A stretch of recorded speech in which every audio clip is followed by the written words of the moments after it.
আগের ভিডিওতে তোমরা দেখেছিলে আমি কালীবাড়ি পুজো দিতে গিয়েছিলাম আর তার জন্য নিয়ে গেছিলাম 5 রকম ফুল, 5 রকম মিষ্টি আর পুণ্যপাত্র। তো চলো এবার মন্দিরে প্রবেশ করা যাক। এই প্রসন্নময়ী কালীবাড়ির প্রতিটি কোণায় পড়ে রয়েছে ইতিহাসের ছাপ।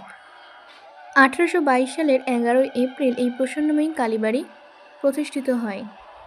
জমিদার খেলারাম মুখোপাধ্যায়ের ছেলে কালীপ্রসন্ন মুখোপাধ্যায় এই মন্দির প্রতিষ্ঠা করেন।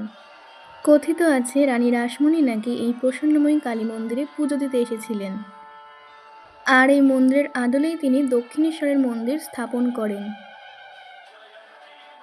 মা প্রসন্নময়ী কালী মন্দিরের সাথে দক্ষিণেশ্বর মন্দিরের একাধিক মিলও রয়েছে, এমনকি এই মন্দিরের বর্ণও মিলে যায় দক্ষিণেশ্বরের সাথে। 12টা শিব মন্দির নিয়ে গড়ে উঠেছে এই প্রসন্নময়ী কালী মন্দির। 8 চালার এই শিব মন্দিরে ফাল্গুন মাসে শিবরাত্রি ও চৈত্র মাসে শিবের গাজনে উপস্থাপন করা হয়। সারা বছরই নাকি এই মন্দিরে ভক্তদের সমাগম হয়। ভিডিওটি ভালো লাগলে লাইক, শেয়ার, ফলো অবশ্যই করো।